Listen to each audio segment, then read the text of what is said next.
नमस्कार, मी डी.टी. आंबेगावे, मुख्य संपादक सत्य पोलीस टाइम्स। सामान्य जनतेचा आवाज बुलंद करण्यासाठी सत्य पोलीस टाइम्स या चॅनेलला आत्ताच सबस्क्राइब करा। माझं नाव आकेश मिंडे आहे आणि अलिबागचं सिव्हिल हॉस्पिटल तुम्हाला माहिती असेल। माहिती आहे का तुम्हाला? अलिबागला कधी गेलेले आहात का? ओके, तर तिथे जे मोठं हॉस्पिटल आहे सिव्हिल हॉस्पिटल, तिथे एक ऑफिस आहे DMHP, district mental health programme. तर या अंतर्गत आज आपण चाइल्ड हेल्थ फाउंडेशन यांच्यातर्फे आज आपण सेव्ह अवर डॉटर ही जी केंद्र शासनाची जी योजना आहे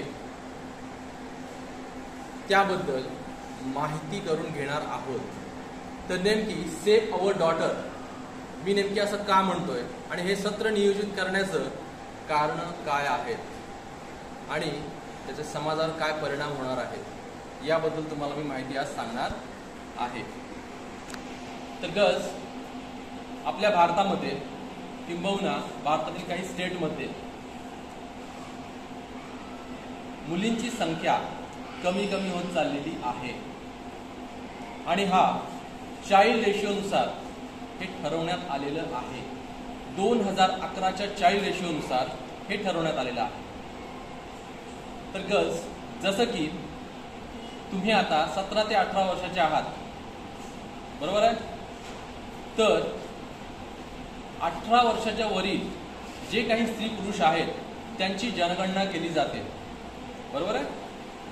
तर ती जनगणना दर 5-5 वर्षांनी होते, परंतु लहान मुलांची सुद्धा जे जन्मलेले मुलं किंवा मुली आहेत त्यांची सुद्धा जनगणना केली जाते। त्याला आपण चाइल्ड रेशिओ असं म्हणतोय।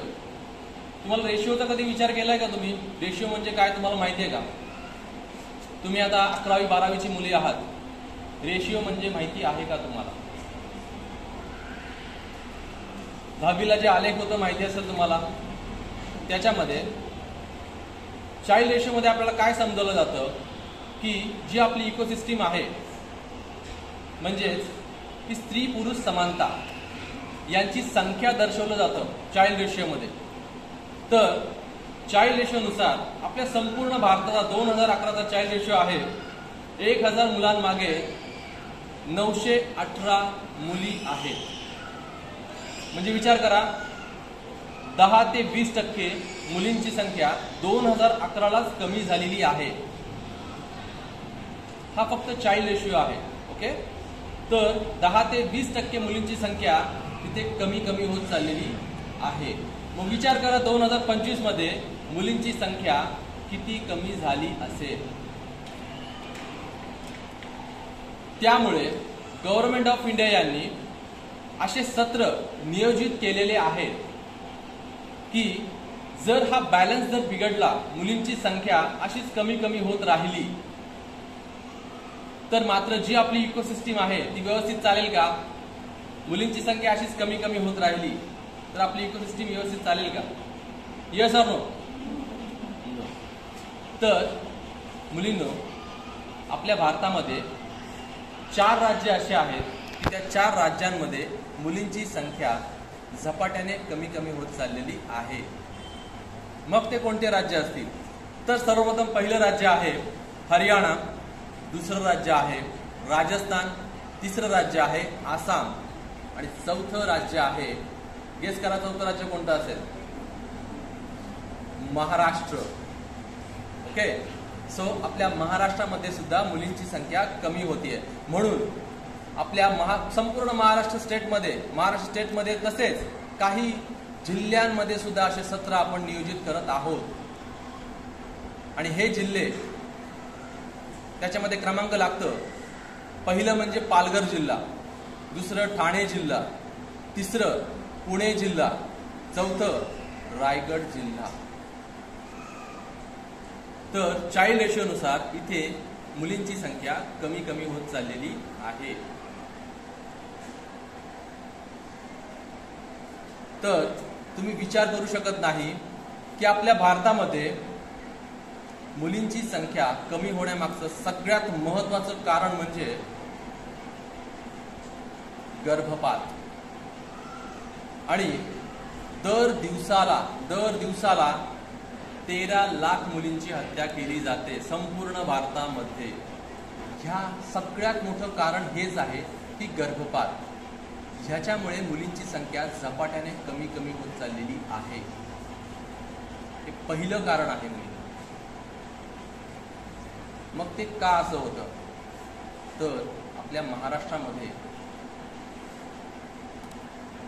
तसेच इतर राज्यांमध्ये, जे मी 4 राज्य सांगितलेले आहेत, हरियाणा, राजस्थान, आसाम आणि आपला महाराष्ट्र, तर महाराष्ट्रामध्ये असे काही फॅमिलियर्स आहेत, तर त्या फॅमिलियर्सना मुली नकोशा आहेत. आपल्याकडे अशी एवढी परिस्थिती नाही आहे की मुलींकडे पूर्णपणे दुर्लक्ष केलं जातं. बरोबर आहे? ठीक आहे. त्यांच्या शिक्षणाकडे दुर्लक्ष केलं जातं, त्यांच्या आरोग्याकडे दुर्लक्ष केलं जातं. अशा प्रकारची परिस्थिती आपल्याकडे सध्या तरी नाही आहे, आपल्या रायगड जिल्ह्यामध्ये तरी नाही. परंतु काही फॅमिलियर्स अशी त्यांची मानसिकता आहे, 1 ते 2 मुली झाल्या की त्यांना वंशाचा दिवा म्हणजे मुलगाच हवाय. Yes or no? हा. तर काही फॅमिलियर्सना असं वाटतं, आता आपल्याला 2 मुली झालेल्या आहेत, आता आपल्याला मुलगाच हवा आहे. आपल्या वंशाचा दिवा, आपला वंश चालवणारा. आपण जर हयातीमध्ये आहोत, आपलं जर आरोग्य बिघडलं, जेव्हा आपण म्हातारपण आपलं येईल त्यावेळेस आपली सेवा करण्यासाठी आपला मुलगाच आहे. मुलगी तर काय आहे? मुलगी दिल्या घरची आहे. बरोबर आहे ना? मुलगी दिल्या घरची आहे. मुलगा आपल्यासोबत राहणार आहे, आपली सेवा करणार आहे. त्यामुळे आपल्या घराचा वंश चालवण्यासाठी आपल्याला मुलगा हवाच आहे. ही जी संकल्पना आणि ही जी काही मानसिकता आहे, तसेच काही रूढी, परंपरा, धार्मिक विधी यांच्यामुळे जास्तीत जास्त मुलांना महत्त्व दिलं जातं. तुम्हाला तर माहितीच असेल की हिंदू प्रथेमध्ये दशक्रिया विधी सुद्धा मुलगाच करतो. Yes or no? बरोबर आहे? ते हक्क मुलींना आहेत का? नाही. म्हणून प्रत्येकाला असं वाटतं, प्रत्येकाची अशी मानसिकता आहे की ह्या सगळ्या गोष्टींसाठी आपल्याला मुलगाच हवाय, मुलींचा काही उपयोग नाही. तर ह्या मानसिकतेमुळे काही फॅमिलियर्स अशा हॉस्पिटल्समध्ये आणि अशा सोनोग्राफी सेंटर्सला जातात आणि ह्या सगळ्या गोष्टी कॉन्फिडेन्शियल घडण्यात येतात. तुम्हाला माहिती सुद्धा नसेल. तर अशा हॉस्पिटलमध्ये आणि अशा सोनोग्राफी सेंटरमध्ये अशा काही गोष्टी केल्या जातात. मला सांगा मुलींनो, तुम्हाला सोनोग्राफी म्हणजे माहिती आहे का? सोनोग्राफी म्हणजे काय माहिती आहे का तुम्हाला? सांगू शकता तुम्ही सोनोग्राफी म्हणजे काय? आपल्याला चर्चा पण करायची आहे. सोनोग्राफी म्हणजे काय? सोनोग्राफी मशीन कशासाठी यूज केली जाते? मोस्ट ऑफ ऑल कशासाठी यूज केली जाते? कुणी सांगू शकेल का मला? प्लीज उभी राहून बोलू.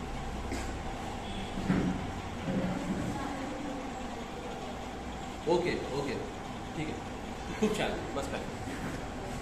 तर खूप छान उत्तर दिले त्याने. तर मुलींनो, सोनोग्राफीचा यूज ठीक आहे, आपल्या पोटामध्ये जर काही प्रॉब्लेम वगैरे होत असेल, ठीक आहे, आणि जर त्याचं निदान होत नसेल तर सोनोग्राफी करावी लागते. परंतु त्याचा जास्तीत जास्त मोठ्या प्रमाणामध्ये यूज ह्या गोष्टीसाठी केला जातो की ज्या गर्भवती महिला आहेत, ओके, 7व्या 8व्या महिन्याच्या गर्भवती महिला आहेत, तर त्यांच्या गर्भामध्ये जे बाळ आहे त्याचं आरोग्य कसं आहे, त्याची ग्रोथ व्यवस्थित होते का नाही हे पाहण्यासाठी जास्तीत जास्त सोनोग्राफीचा उपयोग केला जातो. ओके. सो आपल्या मानेच्या खालचा भाग आणि गुडघ्याच्या वरचा भाग जो आहे, आपल्या छातीपासूनचा हा भाग, त्या भागामध्ये इंटरनल भागामध्ये नेमकी काय प्रॉब्लेम्स आहेत काय हे पाहण्यासाठी सुद्धा सोनोग्राफीचा यूज केला जातो. परंतु आता त्याचा गैरवापर मोठ्या प्रमाणावर चालू आहे, खूप मोठ्या प्रमाणावर त्याचा गैरवापर चालू आहे. काही फॅमिलियर्स जेंडर सिलेक्शन करण्यासाठी त्याचा उपयोग केला जातोय. सर्रास 10 ते 15,000 20,000 देऊन त्याचा गैरवापर केला जातोय. असे काही सेंटर्स आहेत, असे काही हॉस्पिटल्स आहेत, तिथे सर्रास जाऊन सगळ्या गोष्टी कॉन्फिडेन्शियल केल्या जातात. त्याच्यामध्ये जेंडर सिलेक्शन केलं जातं.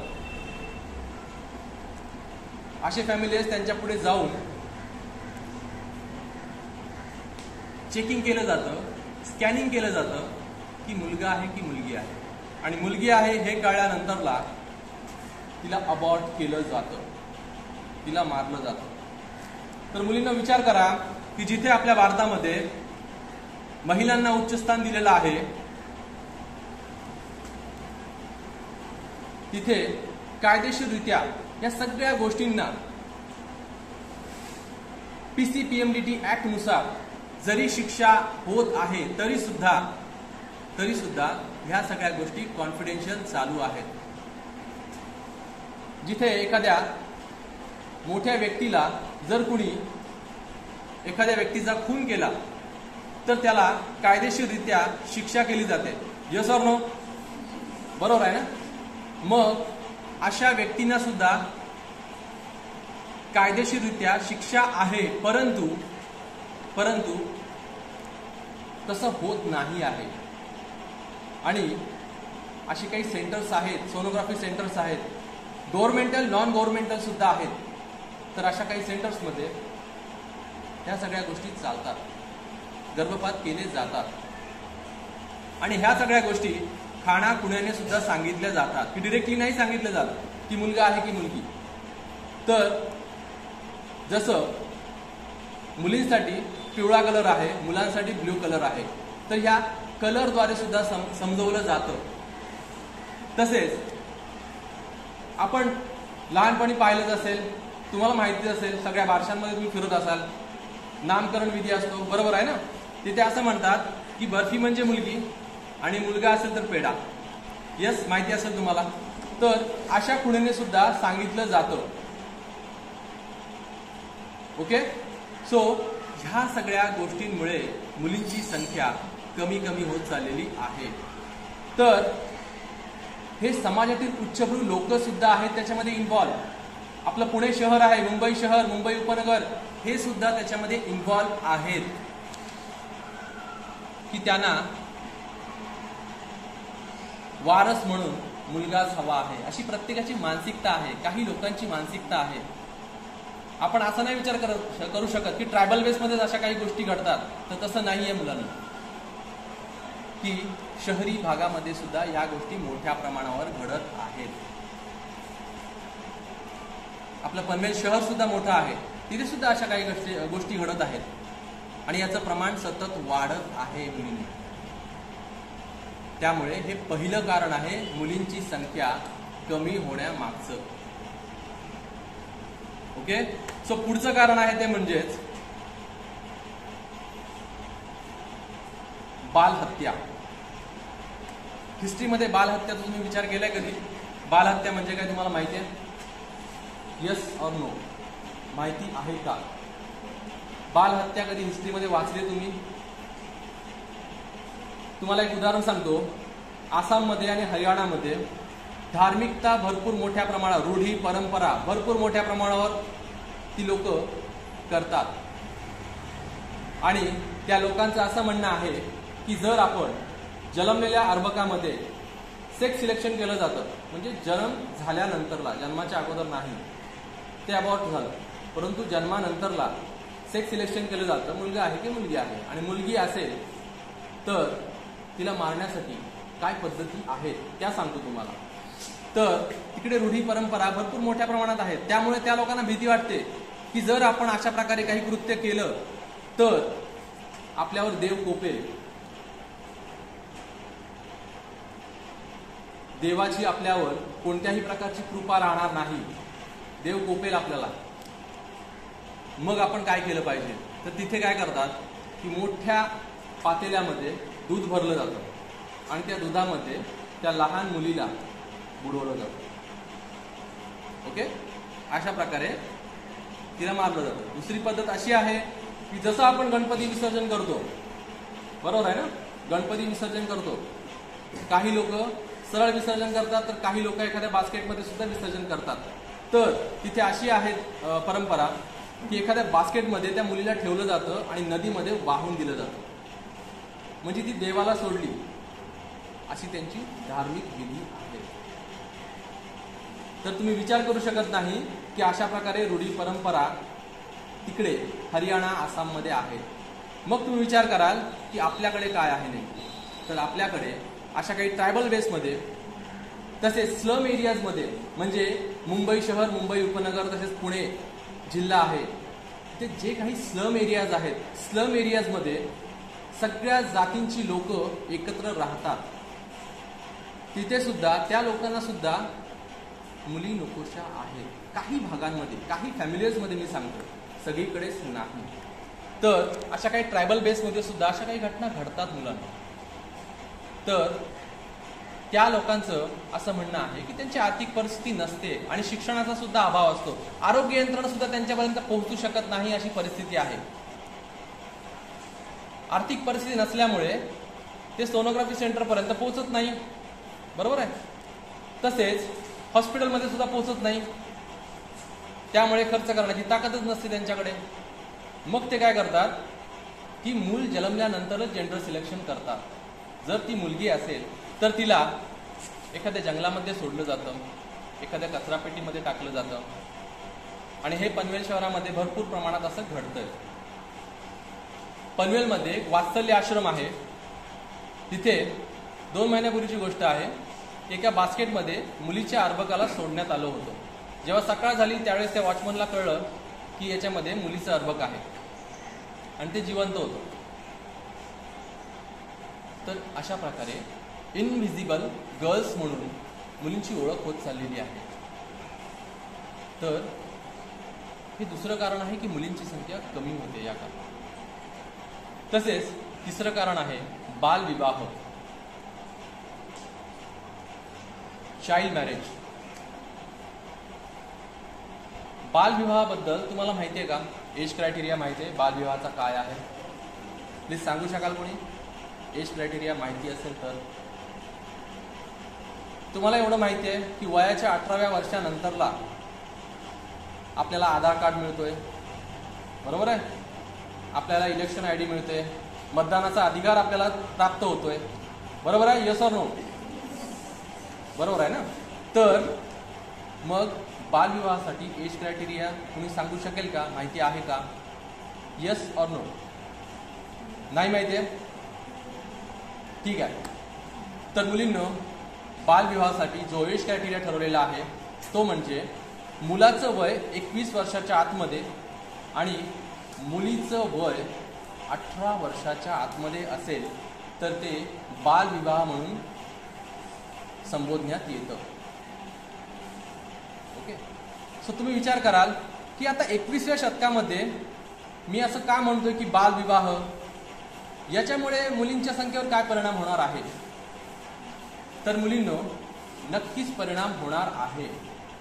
कारण अजून सुद्धा पीसीएम कायदा जरी असला, बालविवाह विरुद्ध जरी पीसीएम कायदा आहे तरी सुद्धा अजून बालविवाह होत आहेत. कारण आपल्या निजामपूरला एक माध्यमिक हायस्कूल आहे, तर त्या हायस्कूलमध्ये घडलेली घटना आहे. तिथल्या सरांनी सेशनच्या वेळेला मला सांगितलं होतं, इथलंच सांगतोय तुम्हाला उदाहरण. त्यांनी सांगितलं मला की एक आदिवासी वाडीमधून मुलगी यायची, रेग्युलर असायची शाळेमध्ये, 10वीची मुलगी, वय वर्ष 15, दररोज असायची. परंतु 2 महिने झाले ती आलीच नाही हायस्कूलमध्ये. त्यामुळे तिथे प्रिन्सिपलने आणि सरांनी, तिचे जे वर्ग शिक्षक होते त्यांनी व्हिजिट करायचं ठरवलं. व्हिजिट केली त्या आदिवासी पाड्यामध्ये. तेव्हा कळलं की त्या मुलीचं लग्न झालेलं आहे, वय वर्ष 15. तर अशा काही ट्रायबल बेसमध्ये आणि स्लम एरियाजमध्ये अजून सुद्धा मुलींची लवकर लग्न लावली जातात 18 वर्षाच्या आतमध्ये. त्यामुळे लोक जरी अशी म्हणत नसली की बालविवाह, चाइल्ड मॅरेज जरी म्हणत नसली तरी सुद्धा ते होतंय. मुलींची लग्न 15 ते 16 वयामध्ये 14व्या वर्षी होत आहेत आणि हे ट्रायबल बेसला मोठ्या प्रमाणात होत आहे. तर तुम्ही विचार कराल की मग त्याच्यावर काय परिणाम होऊ शकतो, मुलींचा जीव कसा जाऊ शकतो त्याच्यामध्ये, किंवा मुलींची संख्या कशी कमी होऊ शकते. तर मुलींनो, त्याचा परिणाम हा होतोय की मुलाचं सुद्धा आणि मुलींचं सुद्धा लवकर लग्न झाल्यामुळे त्यांचं मानसिक आणि शारीरिक मोठ्या प्रमाणावर कमजोरी येऊ शकते, जास्तीत जास्त मुलींच्या बाबतीमध्ये. हे का मी म्हणतोय तुम्हाला की ज्या वेळेस अशा ट्रायबल बेसमध्ये आम्ही सेशन घ्यायला जातो ना, तर अशा भरपूर अशा मुली 15 ते 16 वयोगटातल्या मुलींची लग्न झालेली असतात आणि त्यांचं हिमोग्लोबिन पूर्णपणे कमी असतं. अनपेक्षितरित्या त्यांची गर्भधारणा झाल्यामुळे त्यांचं हिमोग्लोबिन खूप कमी प्रमाणात असतं. जसं की आपलं निरोगी आयुष्य जगण्यासाठी आपल्याला 12.0 पर्यंत आपलं HB लागतं, बरोबर आहे. तसंच ते जर कमी झालं पूर्णपणे 5 ते 4 पॉईंटवर जर रक्त आलं, ब्लड आलं, हिमोग्लोबिन आलं, तर मात्र आपलं जगणं मुश्किल होऊन जातं. आणि हीच परिस्थिती ट्रायबल बेसला होते. का तर त्यांचं खाण्यापिण्याकडे लक्ष नसतं, अवेअर नसतात ते, त्यांच्याकडे शिक्षण सुद्धा नसतं, काहीच माहिती नसते. त्यामुळे तिथे ब्लड कमी झाल्यामुळे त्यांना रक्ताशय, त्याला आपण इंग्रजीमध्ये ॲनिमिया असं आजार म्हणतो, तर हे झाल्यानंतरला त्यांचा तर मृत्यू होतोच, गर्भवती महिलेचा मृत्यू होतोच, परंतु तिच्या अर्भकाचा सुद्धा मृत्यू होतो या ठिकाणी. तर त्यामुळे सुद्धा मुलींची संख्या कमी होते. ओके, सो चाइल्ड मॅरेज हे सुद्धा कारण आहे. ओके, तर पुढचं कारण आहे वुमन ट्रॅफिकिंग. कधी हा शब्द ऐकलाय तुम्ही? वुमन ट्रॅफिकिंग ऐकलेला आहे का? Yes or no? किडनॅपिंग हा शब्द ऐकलाय? यस, हा शब्द तुम्ही ऐकला असेल. तर मुलींनो, वुमन ट्रॅफिकिंग म्हणजे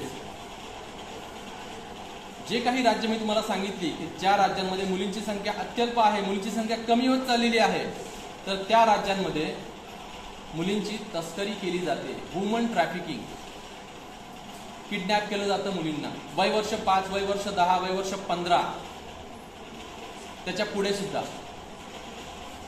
तर ज्या ठिकाणी मुलींची संख्या कमी आहे तिथे मुलांना लग्न करण्यासाठी मुली सुद्धा मिळत नाहीयेत, अशी परिस्थिती आहे.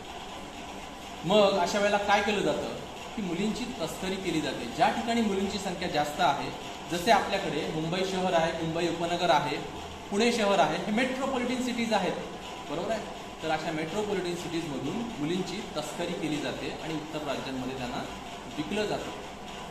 ओके, सो त्यामुळे सुद्धा मुलींची संख्या कमी होते.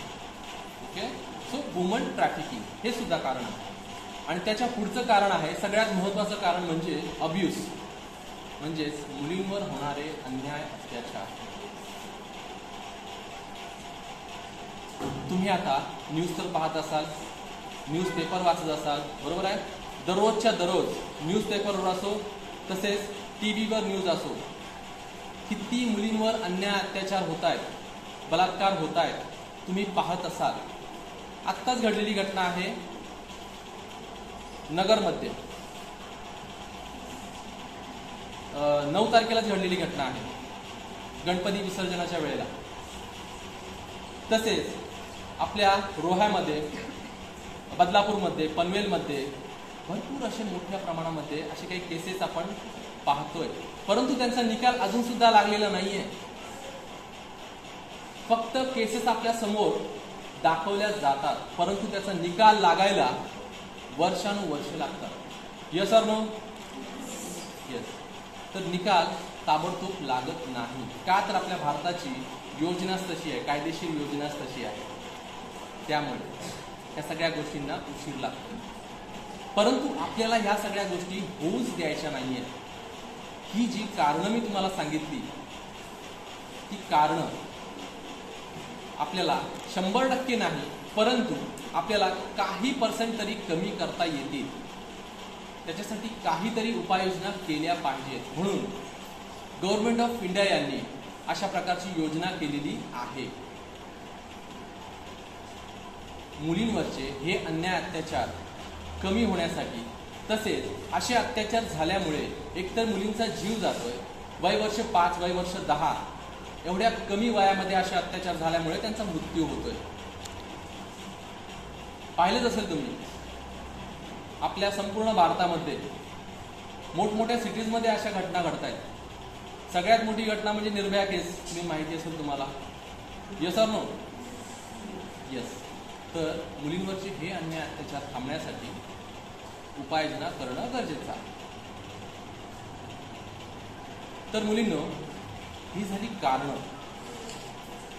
बरोबर आहे? ही झाली कारणं मुलींची संख्या कमी होण्यामागची. तर इथे तुम्ही आता मुली आहात, तर मला सांगू शकाल का की समाजावर त्याचं काय परिणाम होऊ शकतं, आपली इकोसिस्टीमवर काय परिणाम होऊ शकतं मुलींची संख्या अशीच कमी होत राहिली तर काय परिणाम होऊ शकतो? कुणी सांगू शकेल मला नेमकी काय परिणाम होऊ शकतं? एखादं कारण समजलं तरी चालेल, कारण तुम्ही गर्ल्स आहात. जर ही इकोसिस्टीम फक्त पुरुषांनी चालू शकते का? जनसंख्या वाढू शकते का? नाही. बरोबर आहे ना? कारण ही इकोसिस्टीम जर ह्या दोघांच्या संख्येने जर व्यवस्थित चालली तरच होऊ शकतं, नाहीतर होऊ शकत नाही.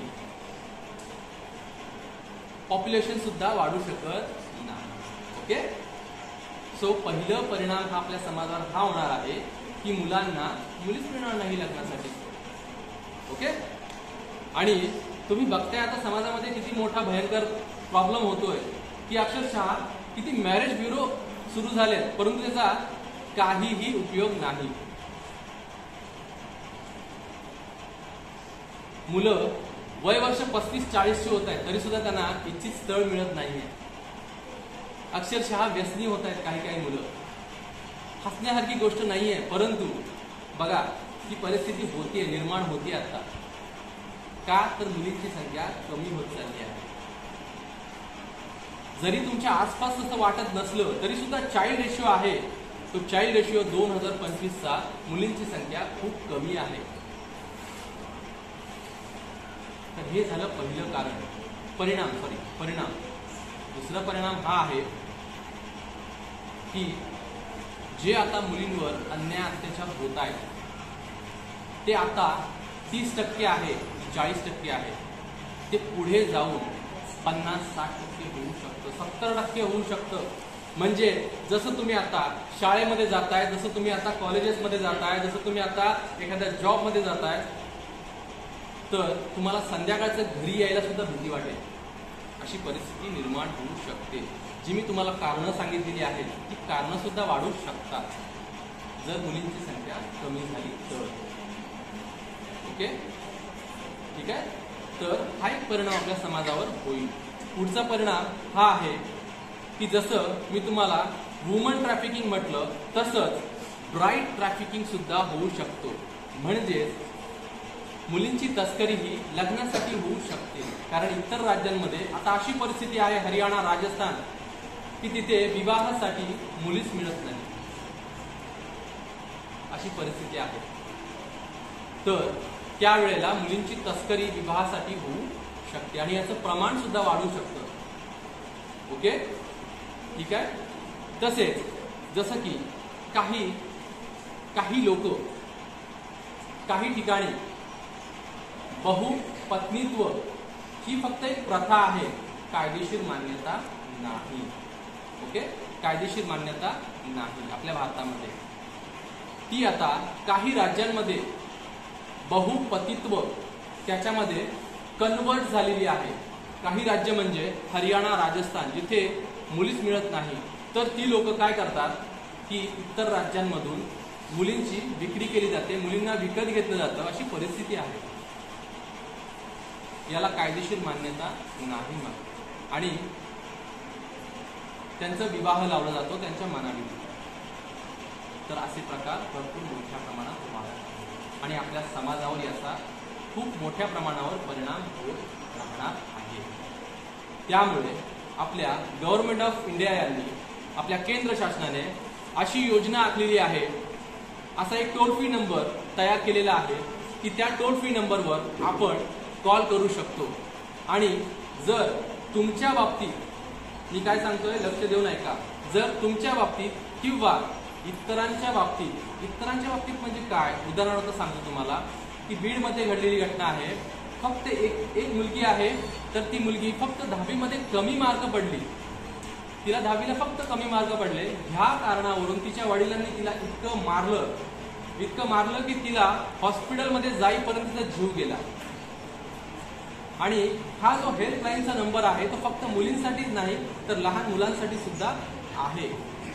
जर आपल्यावर अशा प्रकारचे अन्याय अत्याचार होत असतील, मी तुम्हाला जे अन्याय अत्याचार होत आहेत ते तुम्हाला सांगितलेलं आहे, याचा अर्थ असा नाही की आपले आई वडील जर आपल्याला शिस्त शिकवत असतील, आपले टीचर्स आपल्याला जर शिस्त शिकवत असतील, तर याचा अर्थ असा नाही की ते आपल्याला हॅमर करतायत, आपल्याला त्रास देत आहेत। का तर त्यांना अशी अपेक्षा असते की तुम्ही चांगल्या नंबर्सने आपलं आयुष्य जगावं। तुम्ही बघताय आता मुलींमध्ये शिक्षणाचा प्रसार किती होत आहे, मुलांपेक्षा मुलींची संख्या जास्त असते। मुली आता स्वप्न बघायला लागलेल्या आहेत IAS IPS ऑफिसरच्या। काही गावातल्या मुली सुद्धा चांगल्या प्रकारे शिक्षण घेत आहेत आणि स्वतःचं आयुष्य चांगलं घडवत आहेत। म्हणून मुलींनो, एवढंच लक्षात ठेवा की आपण स्वतःची आणि इतरांची सुद्धा केअर घ्यायला शिकायला पाहिजे। म्हणून हा जो गव्हर्नमेंटने टोल फ्री नंबर तयार केलेला आहे 1098, प्रत्येक मुलीने हा नंबर लक्षात ठेवायचा आहे। तुमच्याकडे पर्सनली मोबाईल असेलच, जर तुम्हाला असं काही कृत्य करताना कोण दिसत असेल, तुमचं नाव पूर्णपणे कॉन्फिडेन्शियल ठेवलं जाईल।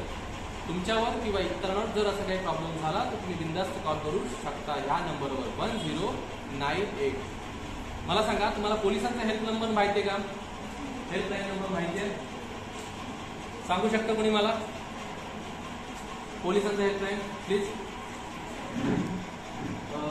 आता चेंज झालेला आहे, ओके? तुम्ही खूप छान बोलताय, प्लीज तिथं मी सांगतो तुम्हाला। तर 100 नंबर चेंज झालेला आहे, आता 112 नंबर आहे, ओके? प्रत्येकाने लक्षात ठेवा 1098। नोट डाऊन करू शकत असाल तर नोट डाऊन करा। 1098 हा चाइल्ड हेल्पसाठी आहे, आपल्यावरचे अन्याय अत्याचार जे होत आहेत त्यासाठी आहे।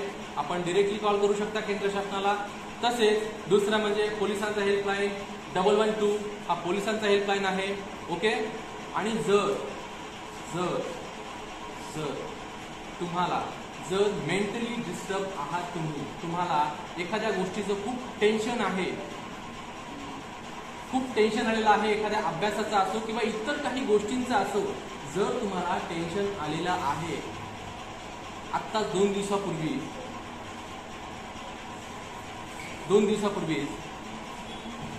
सुसाईड डे म्हणून साजरा केलेला आहे, ओके? आपल्याकडे सुसाईड डे म्हणून जसा फ्रेंडशिप डे असतो तसंच सुसाईड डे म्हणून साजरा केला होता, ओके? 10 तारखेला। तर त्यानुसार अशी परिस्थिती येऊ नये की आपल्याला इतकं टेन्शन आणि इतकं ताणतणाव येईल की आपण असे काही कृत्य करू।